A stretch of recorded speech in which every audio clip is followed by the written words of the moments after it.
Pacific One News, the news web leader, your exposure to the world. Fast track court बना दी है, प्रधानमंत्री जी का दावा था। स्पेशल कोर्ट बना दी गई है। नाबालिग बेटी के बलात्कारियों को फांसी दी जा रही है। 10 साल में 10 नाम ये सरकार नहीं गिना पा रही जिन्हें आपने नाबालिग बेटियों के साथ जघन्य अपराध में फांसी के झूलों पर झुलाया हो। हम चुनौती देते हैं। 10 साल लड़े। राम दुलारे के ने जिस नाबालिग बेटी का बलात्कार किया था, 10 साल लग गए इसको साबित करने में। इस 10 साल में इस परिवार, पीड़ित परिवार पे क्या गुजरी, कितने दबाव से, अपनी जान खतरे में डालकर भी वो लड़ते रहे। ये सारे चेहरे केंद्र में प्रधानमंत्री जी कहे, केंद्र में महिला बाल विकास मंत्री कहे, भाजपा का विधायक, भाजपा के सांसद, भाजपा के मंत्री इसमें है। और ये है असली मोदी जी का परिवार। मोदी जी इन सबने भी लिखा है अपने अपने सोशल मीडिया हैंडल में, मोदी का परिवार। ये है मोदी का परिवार। हमारी बहनें न्याय मांग रही हैं। न्याय की कहीं कोई उम्मीद नहीं है। दिल्ली में, राजधानी दिल्ली, गृह मंत्री जी पूछ रहे हैं, आपकी पुलिस, थाने में बैठा एसआई, एफआईआर दर्ज नहीं होती है। पीड़ित महिला जा रही है, एफआईआर दर्ज करो। एफआईआर दर्ज तब करेंगे जब आप उनकी इच्छा के मुताबिक काम करेंगे।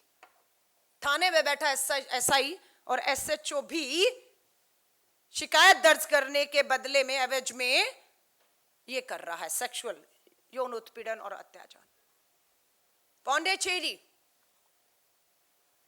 नाबालिग बेटी है, दलित परिवार से है, सामूहिक बलात्कार करके उसको नाले में फेंक दिया गया। कल नाले से उस नाबालिग बेटी जो दलित है उसकी लाश निकाली गई है।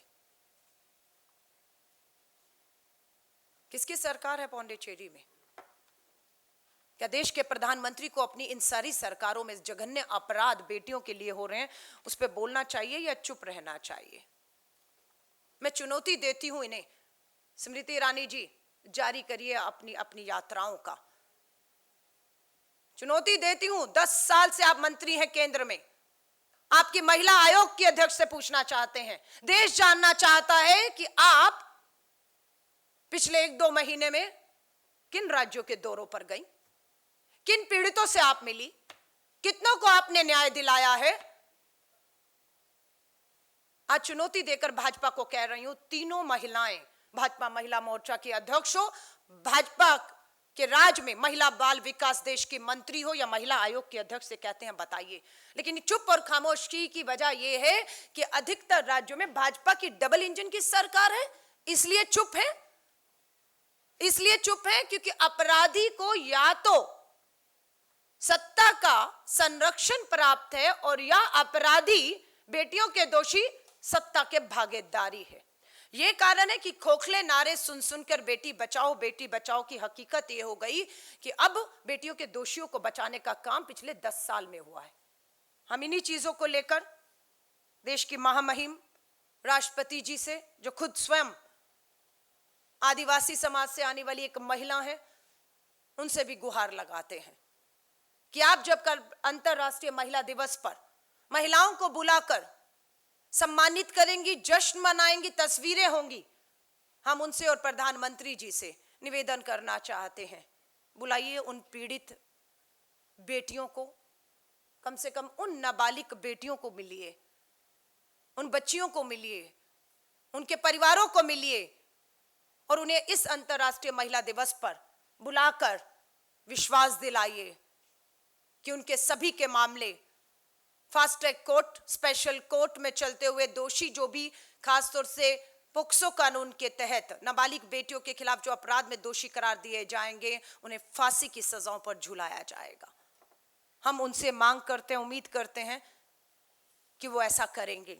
जा रहे हैं राहुल जी गुजरात में, हैं बहुत सी बहनें वहां पर भी जिन्हें भाजपा की सरकार में इतने सालों में 28 साल से उनकी सरकार है, न्याय नहीं मिला।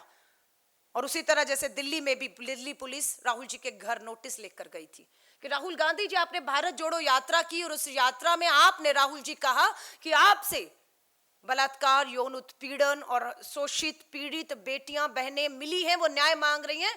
दिल्ली पुलिस राहुल जी के दरवाजे नोटिस लेकर पहुंचती है कि राहुल जी, उनकी जानकारी लेने आए हैं आप हमसे। बल्कि राहुल जी से दिल्ली पुलिस जानकारी चाह रही थी। Pacific One News, the news web leader. Your exposure to the world.